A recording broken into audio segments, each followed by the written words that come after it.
When my younger sister slept with my husband, it wasn't the affair that broke me. It was the silence that followed. The silence from my family. The silence in my home. The silence inside me. People think betrayal is loud, full of screaming and throwing things like in movies. But when it really happens to you, it's quiet. Pain doesn't always come with shouting. Sometimes it sits in the corner of your chest and just breathes beside you day after day until you forget what peace ever sounded like. I remember that night so clearly.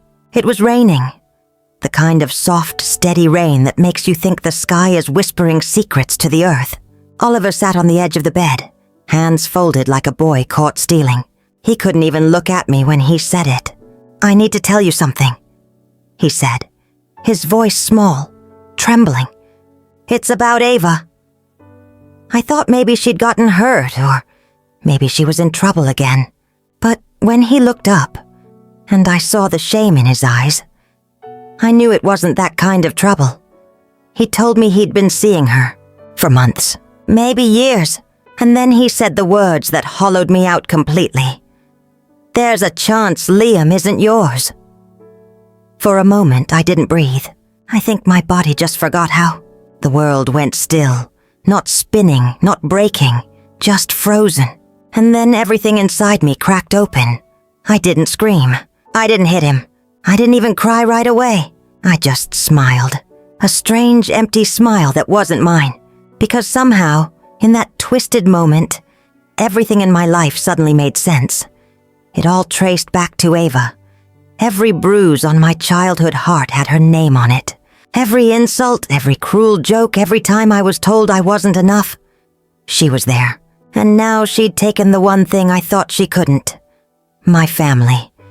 People always said she was the pretty one, the lively one, the one with a spark. And I was the quiet one, the serious one, the dependable sister. Even my mother used to say it like a compliment and a curse all at once. "Ava shines bright, but you're the stable one." Stable. That was my role, to hold things steady while everyone else spun around me.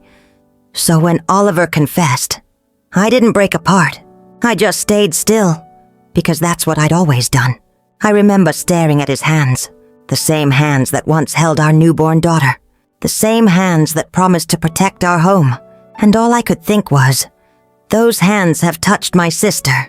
He kept talking, apologizing, explaining, crying. But I didn't hear most of it. My mind was somewhere else, back in our childhood bedroom, where Ava would laugh at me for being too serious. Back in high school, when she told people I was adopted because I was too plain to belong. Back in those nights, I'd cry into my pillow while our mother told me, "She's your sister. You have to love her." Maybe I did. Maybe I always did. Even when she didn't deserve it. That night, I packed a small bag. I didn't tell Oliver where I was going. I just walked out into the rain, feeling like I'd been walking my whole life. Away from her, toward her, around her shadow. At the hotel, I sat on the edge of a strange bed, in a strange room, and whispered her name once under my breath. "Ava." It sounded like a wound.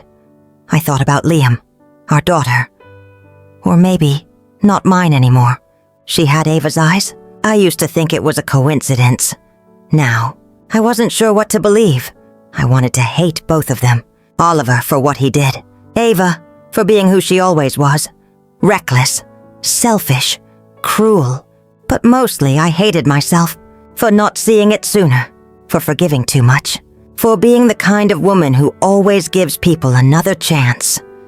When dawn came, I called my mother. She sounded sleepy at first, until she heard my voice shake. Then she sat up. "Tell me what happened," she said. And when I did, she went quiet. The kind of quiet that feels like the world holding its breath. For a moment, I thought she wouldn't believe me. She'd never believed me before, not when it came to Ava. But when she finally spoke, her voice was low and trembling. She couldn't have done that. She whispered as if saying it softly would make it less real. I didn't argue. I'd learned long ago that denial was my mother's favorite language. Still, something in her tone shifted that day. A small crack in the wall that had always stood between us. Later, I found out she called Ava herself, and when Ava answered, laughing at first, pretending it wasn't true, my mother hung up. Then she called me back, crying. That was the first time in my life she cried for me. I didn't know it then.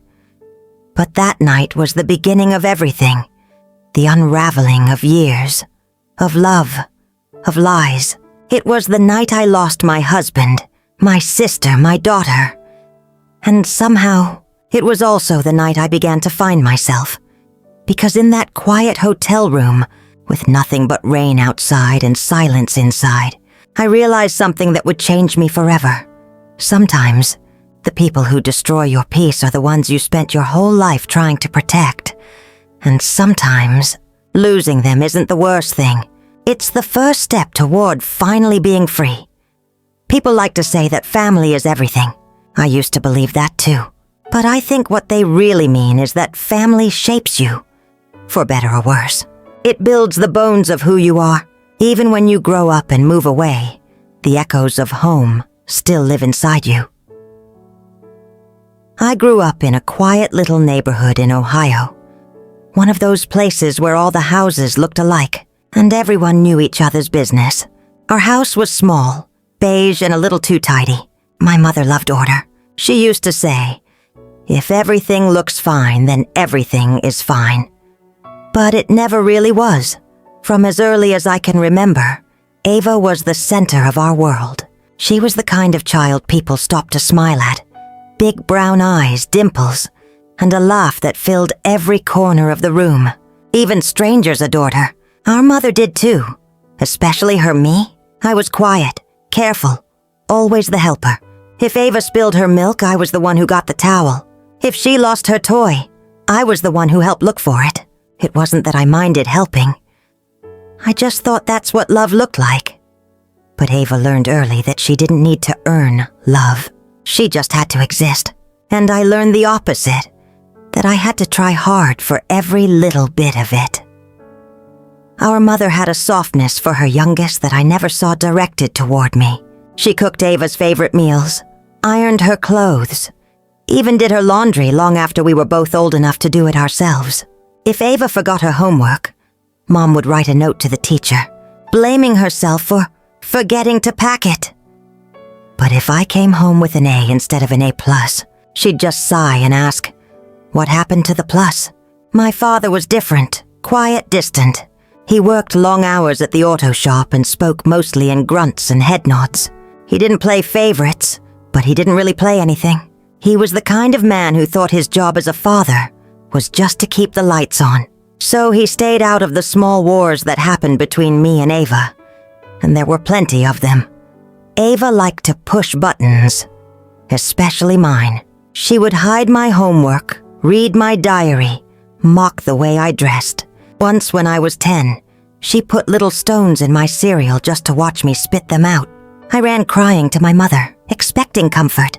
But Mom only sighed and said, "Don't be so sensitive. She's just playing."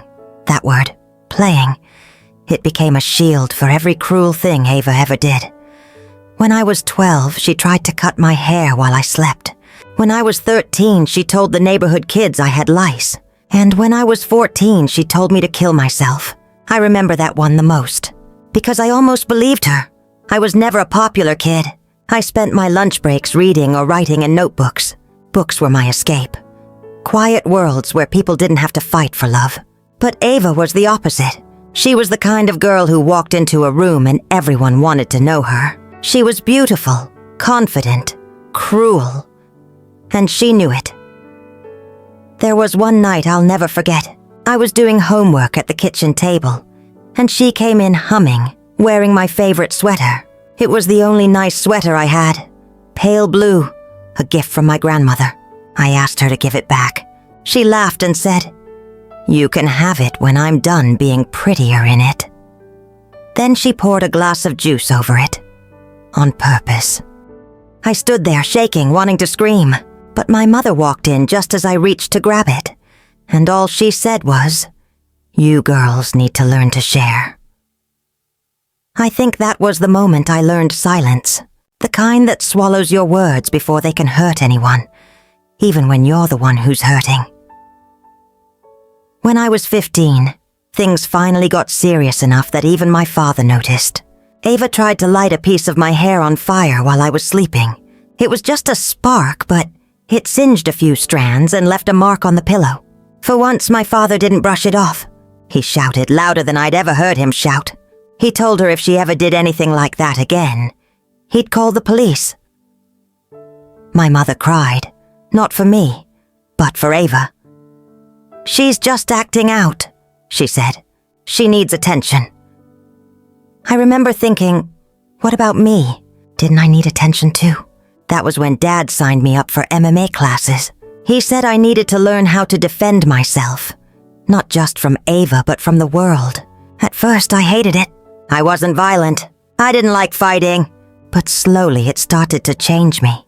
I stood taller. I spoke louder. I began to see my body not as something fragile, but as something strong. The first time Ava called me weak, I just looked at her and smiled. It confused her, my calmness, my quiet strength. She didn't know what to do with it, so she stopped pushing as much. For a while, peace lived in our house, or at least something that looked like peace. We ate dinners together. We smiled for pictures, and even though the hurt between us never really healed, we learned to live around it, like people do around an old scar. By the time I graduated high school, I was ready to leave. College felt like freedom waiting at the edge of the world. I got a scholarship, my ticket out. Ava didn't. She stayed home, went to community college, and worked part-time at a boutique. That's when things really began to change. Distance softened the anger. From miles away, even toxic love can start to look like nostalgia. We talked sometimes. Not much, but enough for me to pretend we were getting better. She'd send me selfies, gossip about our parents, complain about her classes, and sometimes she even said she missed me. I wanted to believe her. I always did. Then I met Oliver. He was different from anyone I'd ever known. Kind, calm, patient. He listened, really listened. When he said he loved me, I believed him with my whole heart. I thought maybe, finally, I was building something separate from the chaos I grew up in. When I brought him home for the first time, Ava was there, all smiles and charm. She laughed too loud at his jokes, touched his arm when she spoke, but I brushed it off. That was just her way. She flirted with everyone, and Oliver, he barely noticed. He only had eyes for me. At least that's what I thought. We married after graduation. A small ceremony, just family and a few close friends. Ava wore a red dress that turned heads. And I remember thinking even then, she knows this is my day. But she still wants to be the one they look at. Still, she hugged me, whispered, "You look beautiful." And for a brief moment, I believed she meant it. After the wedding, life moved fast. Oliver and I settled into a small house of our own, built routines, built a life. We laughed a lot in those days. We had a daughter, Liam. And when I first held her, I thought I'd finally done it. I'd broken the pattern. I'd made a home filled with love. But old wounds have long shadows. And sometimes they follow you even when you think you've escaped. Ava started visiting more often. She'd come by on weekends, play with Liam, stay for dinner. At first, I was happy about it. It felt like maybe we were getting closer. Maybe she'd finally changed. But slowly things began to feel off. Little things at first. Jokes that stung. Comments that didn't sit right. She'd say things like, "Wow, Oliver's lucky you caught him before I did." Or, "If I ever find someone like him, I'll know what to do." I laughed them off, but deep down, something twisted in my chest. Then one night, after she'd had a few glasses of wine, she said, "You don't know how easy you have it, being the favorite for once." I didn't know what she meant, but I see it now. Looking back, the signs were all there. Quiet, creeping signs of something terrible taking root right under my roof. I just didn't want to see them. I wanted to believe I'd finally built a life free from her shadows. But Ava, she'd always found her way back into the center, and soon she would again, in a way I could never have imagined. The cracks in my marriage didn't appear overnight. They crept in softly, like water finding its way through a wall you thought was solid. At first, it was little things. Oliver coming home later than usual. His phone always face down on the counter. A faint smell of perfume that wasn't mine. Nothing big enough to accuse. Nothing small enough to ignore. I told myself not to be paranoid. He was working hard, trying to build our life, trying to give Liam the world. That's what I told myself every night when I stared at the empty side of our bed, convincing myself that love sometimes just gets tired. That maybe we were both just tired. But tired love still feels warm. This felt cold. I tried to talk to him. Once late at night, I said, "You've been distant lately. Is everything okay?" He smiled, that soft, rehearsed smile, and said, "You worry too much. I'm fine. We're fine." But even as he said it, he looked away, and my heart knew something was breaking.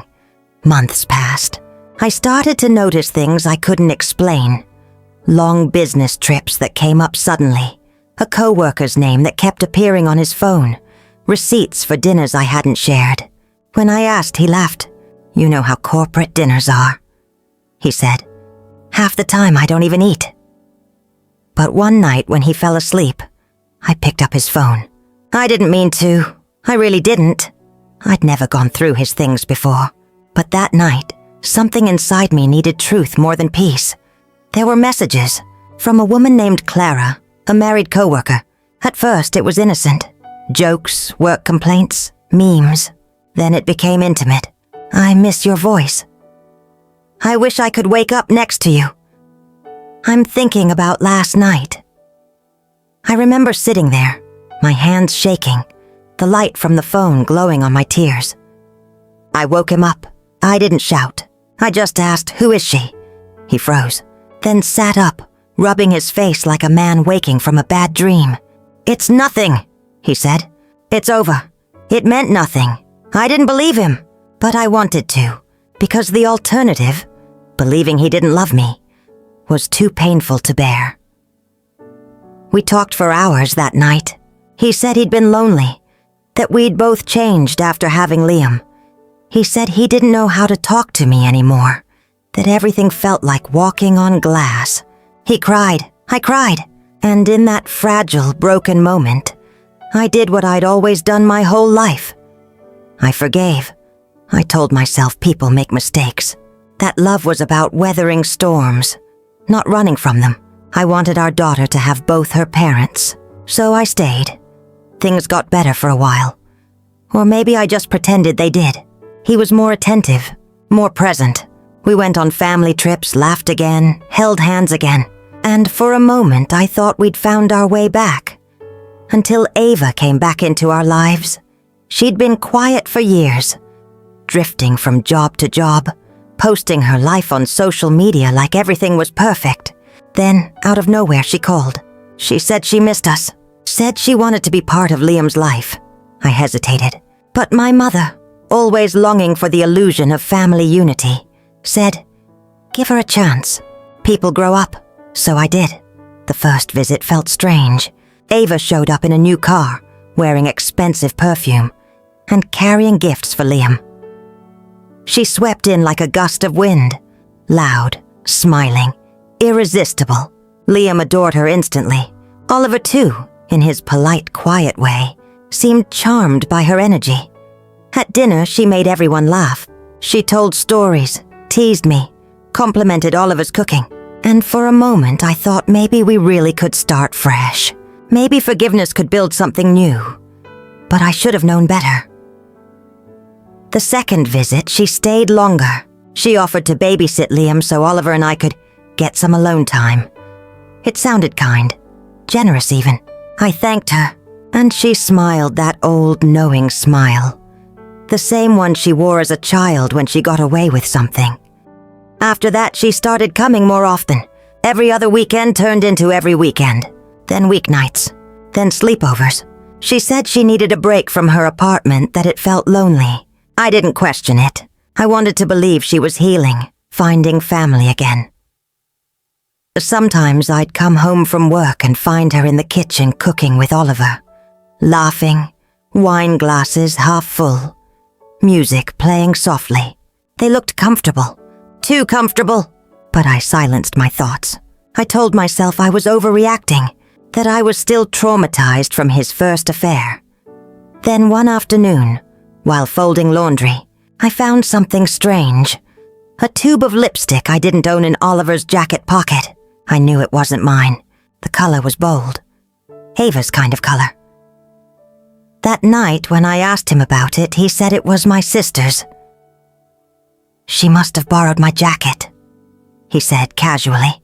"She was cold the other day." It was plausible, but still, something about it felt wrong. A few weeks later, Ava's visits became less about family and more about convenience. She'd nap on our couch, shower in our bathroom, borrow my clothes. She even joked once, "You're lucky to have me. Every man I meet tells me I'd make the perfect wife." Oliver laughed. I didn't. There was a tension in the house. A quiet, invisible war I couldn't name yet. Little glances, lingering silences. Moments when I'd walk into a room and feel like I'd interrupted something. One night I came home early from work. The lights were low. Music was playing. Oliver and Ava were sitting close on the couch, whispering. When they saw me, they jumped apart. Too quickly. Ava smiled, wide and fake. "We were just talking about Liam's school," she said. Oliver nodded too fast, and I stood there, staring at both of them, feeling something cold settle deep in my bones. That night I lay awake staring at the ceiling, every nerve in my body humming. I thought about all the years Ava had taken from me. My peace, my confidence, my mother's affection, and I wondered if she'd come now for the last thing I had left. But I still didn't say anything, because silence had been my armor my whole life, and I didn't know how to live without it. Months passed. Ava started coming by even when I wasn't home. She'd text me, dropping by to see Liam. And when I got back, she'd already be gone, leaving behind the faint scent of her perfume in the air. Then came the second affair. Not with Ava, not yet. With his ex. I found out through a mutual friend who saw them together at a restaurant, holding hands. When I confronted him, he swore it was nothing. "Just closure," he said. "Just old feelings." I wanted to scream, but instead I whispered, "You promised me." He cried again, told me I was the only one he loved. And once again, I forgave him, because I was still clinging to the version of him I married. The man who once looked at me like I was his safe place. I told myself people change, that love could survive anything if you chose to keep fighting. But I didn't realize I was the only one still fighting. Then, 3 months before everything collapsed, it happened. Ava came to visit one weekend. Oliver said he was going on a short work trip. They both left on the same day. I didn't think much of it, until I saw her car parked outside the same hotel, listed on his travel receipt 2 days later. At first, I told myself it was a coincidence, but deep down, I already knew. Still, I needed proof. So when they returned, I watched them. Every touch, every glance. The way her laughter seemed softer around him. The way he looked at her when he thought I wasn't watching. And then came the night he confessed. The night everything I'd ever been afraid of became real. He told me she was pregnant, that it might be his, that he didn't mean for it to happen, that it just spiraled. I didn't say a word for a long time. I just sat there, my hands numb, my breath shallow. He kept talking, saying he was sorry, that it was a mistake, that he still loved me. But the words didn't matter, because all I could see was Ava's face, smiling, triumphant, cruel. He told me it started the year before, during a Christmas visit. He said she'd been drinking, that she'd cried to him about being lonely, that one thing led to another. He said he felt guilty, that he tried to stop it, but she made him feel wanted. I wanted to laugh, wanted to tell him how ridiculous that sounded. That my sister, the same girl who used to torment me, was now his comfort. But I didn't. I just nodded, numb. He said he loved me because I was dependable, because I was safe, because I'd never leave. And somehow, he thought that made it better. It didn't. That night I walked out, left everything, my clothes, my photos, my marriage, and checked into a hotel. I looked out the window at the rain and thought, this is what being erased feels like. In the days that followed, I told my parents. My father didn't believe me. He said, "You must have misunderstood." But when I put Ava on speakerphone and asked her to tell the truth, she laughed. Actually laughed. Before realizing my parents were listening, then the silence that followed was deafening. My mother cried again. My father hung up, and I sat there, feeling both vindicated and empty. That's when my mother finally changed. She told Ava never to come home again. She cut her off financially. She said, "You're not my daughter anymore." And though those words should have comforted me, they didn't, because I didn't feel like her daughter either. I filed for divorce soon after. Oliver begged, pleaded, said Liam needed me. But by then, the truth had spread through every part of my life. There was no going back. And when the paternity test came confirming that Liam wasn't mine, that was the final cut. It didn't bleed. It just emptied me. Because I realized then, all those years I'd spent fighting for love. From my mother, from my sister, from my husband, had only left me holding ghosts. And I was so tired of loving people who didn't love me back. The night I found out Liam wasn't mine, the world didn't explode. It didn't shatter with thunder or rage, it just stopped. I remember holding the paper in my hands. The paternity results, printed in black and white. The words were clinical, almost sterile. Probability of maternity, 0.0%. That was it. A simple line of text that ended my motherhood. I read it again, hoping my eyes were lying. But the truth doesn't blink. It just waits for you to accept it. I sat there in the kitchen, my hands trembling, the sound of the refrigerator humming behind me. I could hear Liam in the living room, humming to herself. That same sweet song I used to sing when she was a baby. And I broke, not loudly, not dramatically, just quietly. Tears rolled down my cheeks without warning. I pressed the paper against my chest, like maybe I could hold on to the years I'd lost.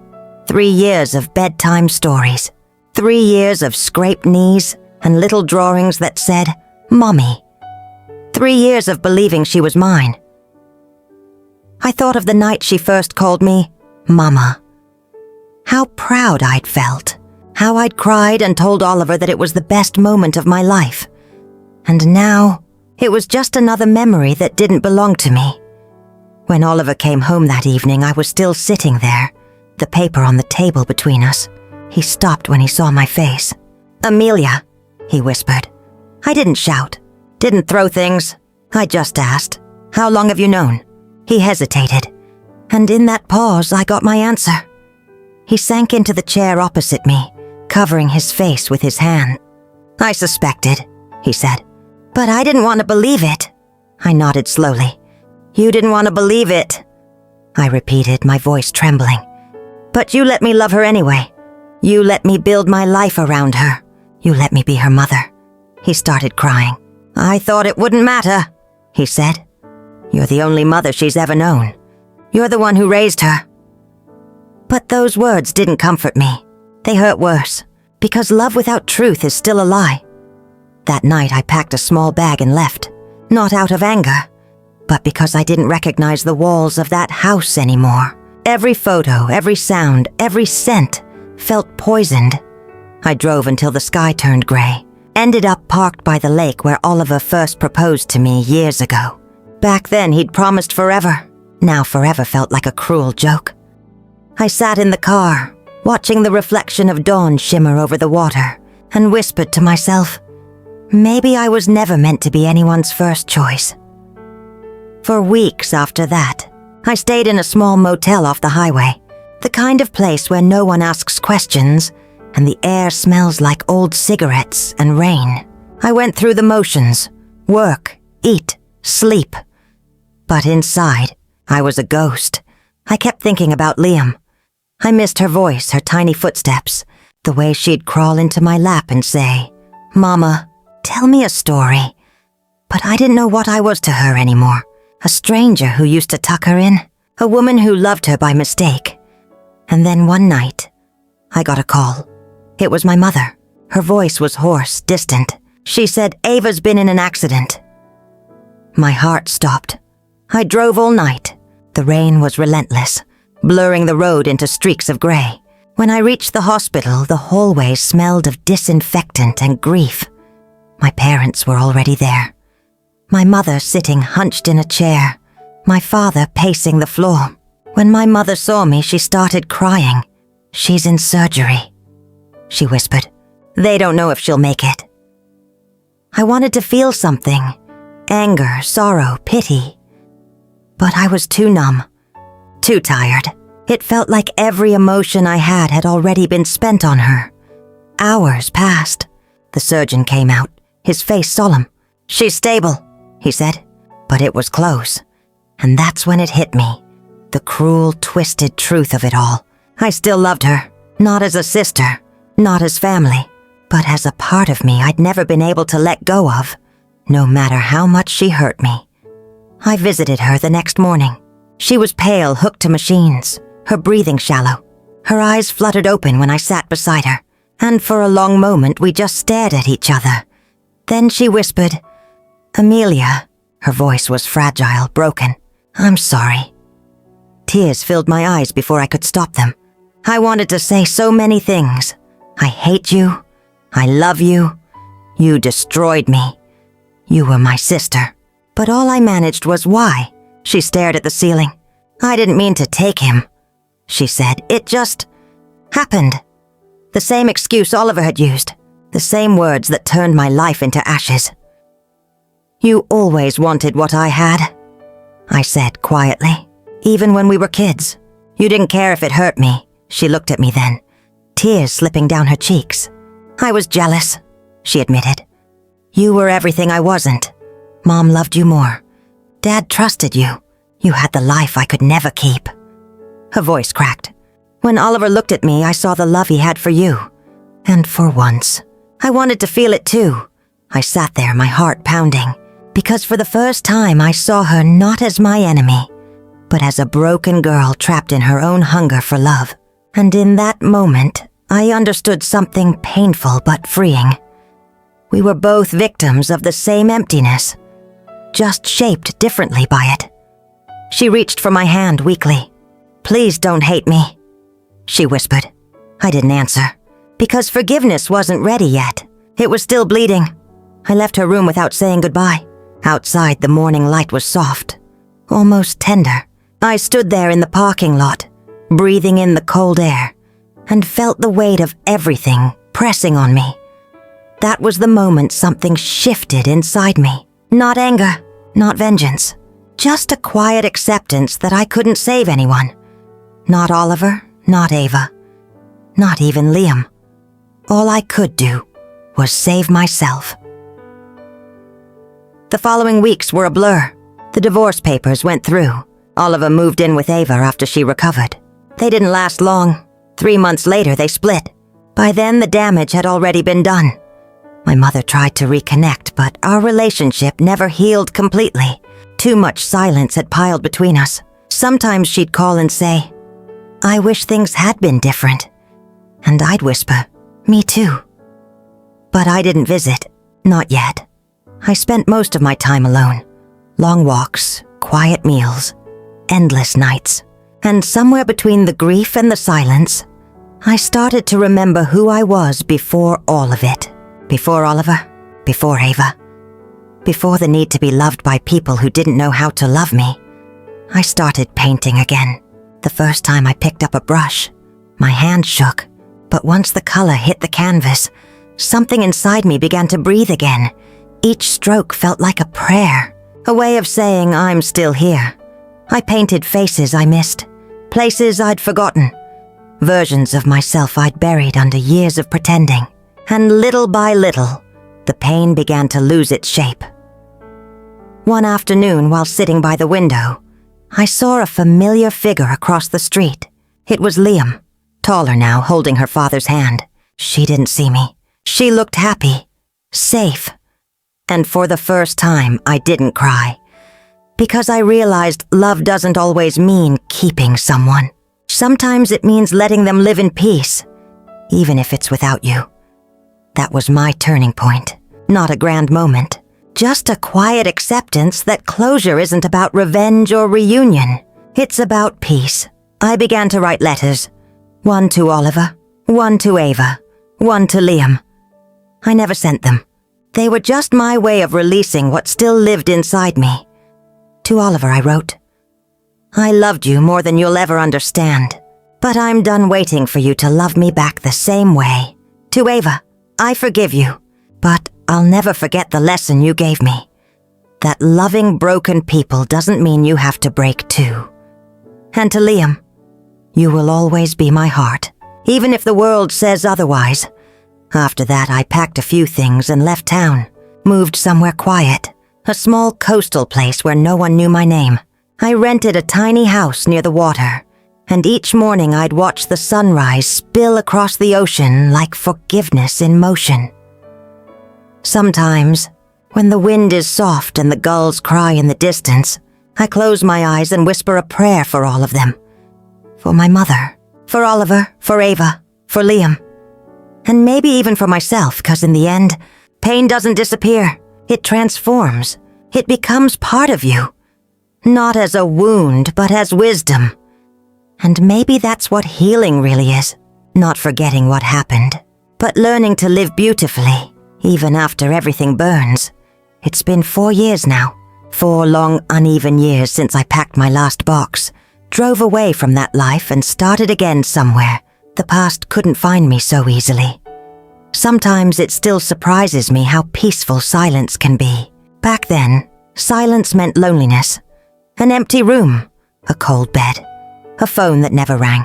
Now it means calm. It means the world isn't demanding anything from me. It means I can finally breathe. The first few months in this coastal town were the hardest. Every sound felt like a reminder of what I'd lost. Every child's laugh on the street made my heart twist. I'd walk to the ocean every evening, sit on the same worn-out wooden bench, and talk to the water like it was listening. I'd tell it everything. About Ava, about Oliver, about Liam. About how love had turned into a wound I couldn't stop touching. Some nights, I'd cry until the waves drowned out my sobs. Other nights, I'd just sit in silence, tracing constellations with my finger in the air, wondering if they looked down on me differently now that I had survived. And slowly, something began to change. Not all at once. More like sunlight seeping through a crack in the blinds after a long storm. One morning, I noticed the smell of the sea felt comforting instead of heavy. I realized I'd gone an entire week without crying. I'd smiled at a stranger in the market and meant it. Healing doesn't announce itself. It just moves quietly, like dawn. I got a job at a local art center, helping kids paint, teaching them to find color in their own mess. At first, I was nervous. I hadn't been around children since Liam. The first day, a little girl about 6 came running to me, her hands covered in blue paint, her eyes bright with wonder. She said, "Look, Miss Amelia, my sky looks just like the ocean." And I smiled, really smiled, because she was right. Her sky did look like the ocean, and for the first time in years, I didn't see loss when I looked at a child. I saw life. Week by week, the children became my little anchors. They'd run up to me, giggling, tugging on my sleeves, showing me their crooked rainbows and finger-painted suns. And I began to remember what joy felt like when it wasn't borrowed or conditional. There was a boy named Sarah, quiet, shy, always drawing boats. One day I asked him why he always drew the same thing. He said because boats don't stay in one place. They get to start over every time. I nodded, fighting tears, and whispered, "Yes, they do." That night I sat by the ocean again, thinking about Sarah's words, and I realized that's what I had become. A boat, bruised, weathered, a little lost, but still afloat, still moving, still capable of starting again. From then on, I stopped looking back so much. I stopped replaying the arguments, the betrayals, the what-ifs. Instead, I began collecting small, gentle moments. A good cup of coffee, a breeze through the curtains, laughter from the art room, the soft patter of rain on my roof, tiny proofs that life was still kind. It took almost a year before I dared to visit home again. Not my old house. That was long gone, sold to someone else. I mean my hometown, the place where everything began. I told no one I was coming. I just packed a bag, drove 6 hours north, and let my heart lead the way. When I arrived, it was late afternoon. The sun hung low, bathing everything in that warm, forgiving light that makes even broken places look beautiful. I parked by the old oak tree where Ava and I used to play as kids. It looked smaller now. Or maybe I'd just grown. The street was quiet. Same cracked sidewalks, same faded mailbox in front of the house. And there, in the front yard, was my mother, her hair grayer, her back slightly hunched but unmistakably her. She was watering her roses, humming softly to herself. For a long moment, I just watched her from across the street. She looked peaceful. Older, yes, but softer too. I thought about calling out her name, about walking up that driveway and saying, "Hi, Mom." But I didn't. I just stood there, watching, my hands trembling slightly. She paused for a second, looking toward the street, her eyes scanning the road like she felt something. And for a brief moment our eyes met. It was like time folded in on itself. Decades of words, love, silence, hurt, all packed into that one quiet look. Then she smiled, a small, uncertain smile. And I smiled back, no words, no tears, just that. And then I turned and walked away. Because that was enough. We didn't need an apology or an explanation. We both understood in our own way that love doesn't always return the way you expect. But it still lingers. After that visit, something inside me finally settled. The ache that used to live in my chest began to soften, not disappear, just soften. I started writing again. Not letters this time. Stories. Stories about forgiveness, about strength, about women who lost everything and still found a reason to wake up. Sometimes I'd weave pieces of my own story in, hiding them between fictional names and towns. It felt safe that way, like whispering to the world without revealing the scars. One story I wrote was about 2 sisters who shared the same storm, but never the same umbrella. When I finished it, I didn't cry. I just sat there, smiling softly, thinking how strange it was to see my pain turned into art. Art doesn't erase suffering. It just gives it a place to rest. One rainy evening, I got an unexpected letter. No return address, just my name, Amelia M., written in shaky handwriting. Inside was a single page. It was from Ava. She wrote, "I heard you're living near the ocean. I'm glad you found peace. Liam is doing well. She loves drawing. Sometimes she draws a woman by the sea. I think she remembers you." There was no apology, no request. Just that, a small window into a life I no longer lived in. I read it 3 times. Then I folded it neatly, put it in a small wooden box with the letters I'd written years ago, and locked it away. Not out of bitterness, but because some things are meant to stay where they belong, in the past. That night, I walked down to the beach. The moon was full, laying silver light across the waves. The water was calm, the kind of calm that only comes after chaos. I took off my shoes, let the cold sea foam touch my feet, and whispered, "I forgive you." Not to anyone in particular. To the world, maybe. To myself. Because forgiveness isn't for the people who hurt you. It's for the part of you that's tired of remembering.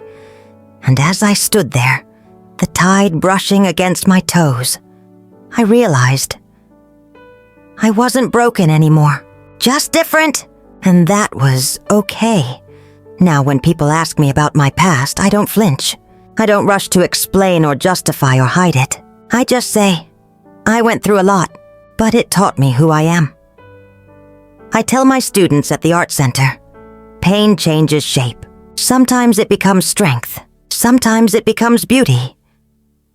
They don't always understand yet, but I know someday they will. On weekends, I volunteer at the local shelter. There's a woman there who reminds me of who I used to be. Quiet, uncertain, carrying too much hurt in her eyes. One day she asked me, "How did you get over everything?" And I smiled softly and said, "I didn't get over it. I just learned to live through it." She nodded and I saw a spark of hope in her face. That's when I realized healing doesn't stop with you. It ripples outward, like light through water. Sometimes when I close my eyes, I still see Liam, her tiny hands holding mine, her laughter echoing down the hall. And instead of sadness, I feel gratitude, because for those few precious years I got to love her. And that's enough. If love taught me anything, it's that it doesn't always stay the way you expect, but it always leaves something behind. A lesson, a memory, a reason to keep going. It's morning again. The ocean is quiet. The world feels gentle. I sit on the porch with my coffee, watching the sun rise over the water. The same water that once carried all my tears now glimmers with light. And I think, maybe this is what peace looks like. Not forgetting, not fixing, just existing without pain, being the loudest thing in the room. I'm not waiting for apologies anymore, not waiting for anyone to understand the choices I made. Because life isn't about who stays or who leaves. It's about who you become when everything falls apart. I became someone I can live with. Someone who chooses calm over chaos, Amelia over anger, myself over anyone else's approval. And that, I think, is the truest kind of healing there is. So if you ever find yourself standing in the ruins of what was supposed to be your forever, don't rush to rebuild it. Sit there a while. Listen to the quiet. And when you're ready, start again. Not because you've forgotten what broke you, but because you finally remembered who you are. The story we have told is fictional, but is based on some real events. The names and places have been changed to protect the identity of those involved. We're not sharing this to pass judgment, but in the hope that someone listens and pauses to think. How many mothers are suffering in silence inside their own homes? I'm so curious. If you were in my place, what would you do? Would you choose to stay silent to keep the peace? Or would you dare to face it all to get your voice back? I want to know what you think, because every story is a candle that can light the way for someone else. God always blesses.